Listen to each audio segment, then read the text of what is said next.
आज का हमारा लेक्चर पुराने लेक्चर की कंटिन्यूटी पर मबनी है, जो कि था interpretation of pressure on kinetic theory of gases, जिसमें हमने ये जाना था कि प्रेशर हम कहते हैं कि फोर्स जो गैस पार्टिकल्स लगा रहे होते हैं वॉल्स ऑफ द कंटेनर के एरिया पर।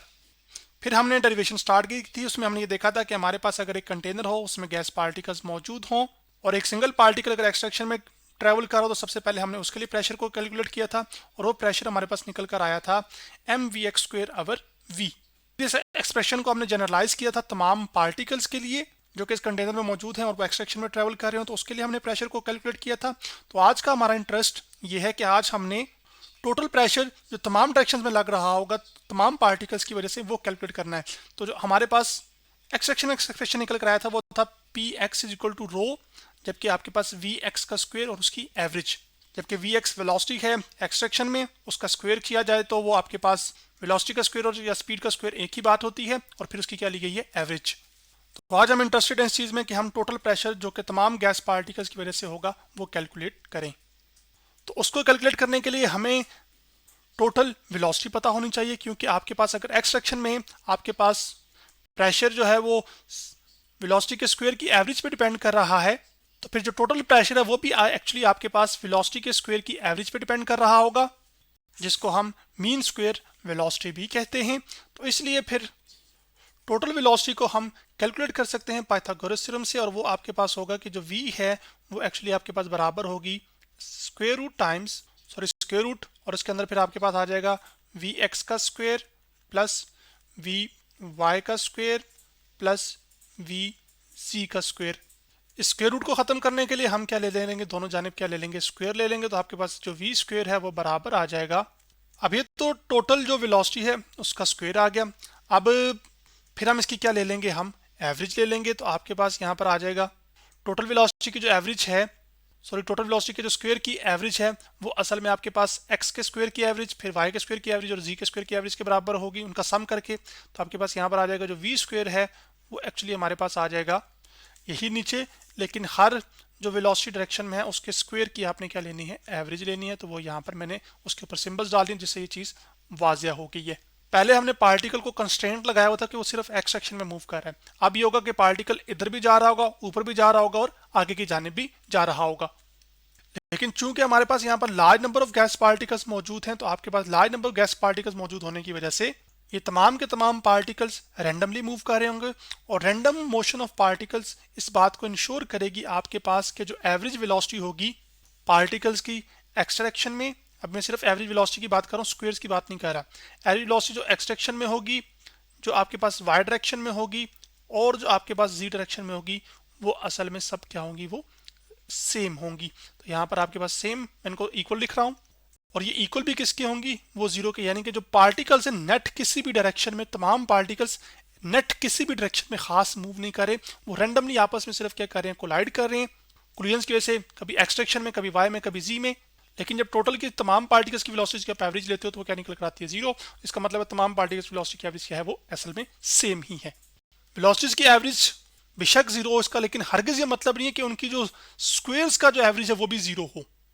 क्यों? क्योंकि किसी नेगेटिव नंबर का स्क्वायर क्या होता है, पॉजिटिव होता है ना। जबकि वेलोसिटीज के जो स्क्वायर्स हैं, ये वेलोसिटीज सॉरी, ये वेलोसिटी असल में वेक्टर क्वांटिटी, जबकि उसका जब स्क्वायर ले लिया जाता है तो वो फिर वेक्टर नहीं रहता, वो एक स्केलर बन जाता है। तो इस वजह से ज़रूरी नहीं कि अगर एक क्वांटिटी उसकी एवरेज जीरो हो जैसे कि वेलोसिटी, तो उसके जो स्क्वायर की एवरेज है वो भी जीरो हो। क्योंकि एवरेज वेलोसिटीज अगर सेम है पार्टिकल्स की, तो फिर हम ये मानेंगे या मानकर चलेंगे कि आपके पास अब जो पार्टिकल्स के स्क्वायर की एवरेज एक्सट्रैक्शन में है वही असल में वाई में है और वही असल में जी में है। तो हमारे पास जो वी बार का स्क्वायर है यहाँ पर, यानी वी एवरेज है, वी स्क्वायर की एवरेज है, जो कि इक्वल टू आ जाएगा हमारे पास वी वाई के स्क्वायर की एवरेज की जगह भी मैं क्या लिख लूंगा, वी एक्स स्क्वायर। तो वी वाई के स्क्वायर की एवरेज की जगह वी एक्स स्क्वायर की एवरेज, और इसी तरह वी जी के लिए भी कर लिया। अब तीनों को हमने ऐड कर लिया तो आपके पास आ जाएगा 3 टाइम्स, क्योंकि सब आपस में ऐड होंगे तो वो आपके पास वी एक्स का स्क्वायर और उसकी क्या आ जाएगी, एवरेज। तो 3 है यहाँ पे जो मल्टीप्लाई होता जाके क्या हो जाएगा, डिवाइड। तो हम क्या करेंगे कि आपके पास वी एक्स का स्क्वायर की एवरेज हमारे पास बराबर आ जाएगी टोटल वेलोसिटी का स्क्वायर, उसका स्क्वायर और उसकी एवरेज, तो यहाँ पे मैं लिख लेता हूँ स्क्वायर वेलोसिटी का और उसकी एवरेज को डिवाइड कर दिया जाएगा 3 से। अब इस एक्सप्रेशन को हम एक्चुअली सब्स्टिट्यूट करेंगे इस वाले एक्सप्रेशन में, तो हमारे पास जो टोटल प्रेशर होगा वो निकल कर आ जाएगा। इसको मैं यहाँ पे लिख भी देता हूँ, यहाँ पर ये एक्सप्रेशन मैं सामने आपके ले आया हूँ। अब आपके पास क्या होगा कि इसकी वैल्यू इधर हम पुट करेंगे, तो अब ये px नहीं रहेगा बल्कि क्या बन जाएगा, टोटल प्रेशर हो जाएगा p, क्योंकि हम टोटल वेलोसिटी की टर्म्स में बता रहे हैं, तो प्रेशर x की डायरेक्शन की बजाय क्या बन जाएगा, टोटल प्रेशर बन जाएगा, जो कि बराबर आ जाएगा आपके पास रो, उसके बाद आ जाएगा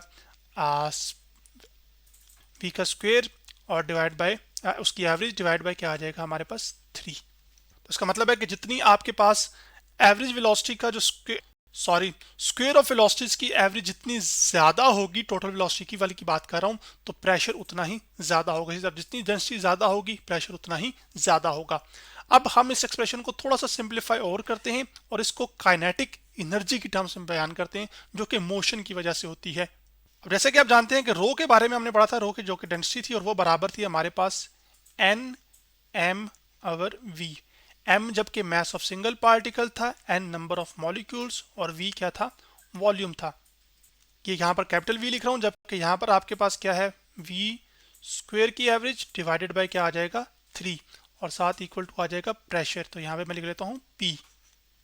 अब ये m हम इसके साथ मिला लेते हैं, तो आपके पास जो प्रेशर है P वो एक्चुअली इक्वल आ जाएगा n ओवर 3v यहाँ पे लिख लेते हैं, और उसके साथ साथ अब आ जाएगा m और v का स्क्वायर और उसकी एवरेज, तो v का स्क्वायर और उसकी एवरेज। अब आप ये जानते हैं कि आपके पास जो काइनेटिक एनर्जी होती है वैसे तो वो होती है ना हाफ एम वी स्क्वायर ना, तो काइनेटिक एनर्जी क्या होती है, हाफ एम वी स्क्वायर। तो यहाँ पे मैं लिख रहा हूँ हाफ एम वी स्क्वायर। अब अगर आप एक्सप्रेशन में देखो तो यहाँ पर m v का स्क्वायर और उसकी एवरेज है, लेकिन अब फर्क सिर्फ ये आ रहा है हमारे पास, यहाँ पर तो 1/2 आता है लेकिन यहाँ पे 1/2 नहीं है। तो चले हम थोड़ा सा इस एक्सप्रेशन को कर लेते हैं सिंप्लीफाई।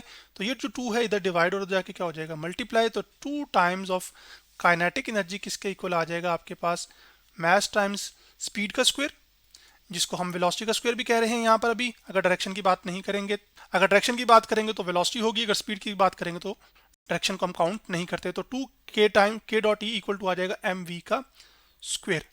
अब अगर हम दोनों जानिब एवरेज ले लें तो आपके पास आ जाएगा यहाँ पर 2 टाइम्स काइनेटिक एनर्जी की एवरेज, तो वो इक्वल होती है, अच्छा चलें इसके ऊपर मैं लिख भी लेता हूँ, ऊपर ही बार डाल लेता हूँ। यहाँ पर बार का मतलब इसकी मैं एवरेज ले रहा हूँ और साथ क्या आ जाएगा इक्वल टू एम वी का स्क्वायर और उसकी एवरेज।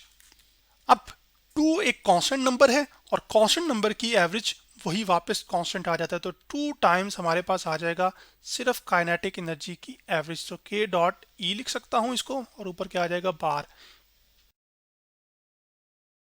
और ये बार असल में एवरेज की निशानी है। इसी तरह आपके पास जो मास ऑफ द पार्टिकल है वो तो फिक्स है और वो भी कांस्टेंट है, और कांस्टेंट की एवरेज तो वापस वही कांस्टेंट होता है। तो आपके पास वो m बाहर आ गया और सिर्फ आपके पास किसकी एवरेज आ जाएगी, v। इसका मतलब ये हुआ कि इस m v स्क्वायर की एवरेज की जगह हम 2 टाइम्स काइनेटिक एनर्जी की एवरेज पुट कर सकते हैं। तो आपके पास ये एक्सप्रेशन बन जाएगा P इज इक्वल टू, आपके पास आ जाएगा 2 तो नंबर है वो मैं n के साथ मल्टीप्लाई कर लेता हूं, तो 2n डिवाइडेड बाय आ जाएगा हमारे पास 3 टाइम्स वॉल्यूम v और साथ आ जाएगा आपके पास काइनेटिक एनर्जी की एवरेज। इसका मतलब ये हुआ कि आपके पास जितनी average kinetic energy of the gas particles ज्यादा होगी उतना ही जो प्रेशर वो क्रिएट करेंगे वो ज्यादा होगा, और जितनी average kinetic energy of the gas particles कम होगी आपके पास प्रेशर उतना ही कम होगा। तो इस बात को मैंने यहाँ पे लिख भी दिया कि larger average kinetic energy of gas particles larger is the pressure. अब यहाँ पर एक चीज ध्यान में रखनी है, ये जो काइनेटिक एनर्जी है इसकी एवरेज ली गई हुई है जो कि पार्टिकल्स के मोशन की वजह से होती है, और मोशंस में पार्टिकल्स की स्पीड आ जाती है।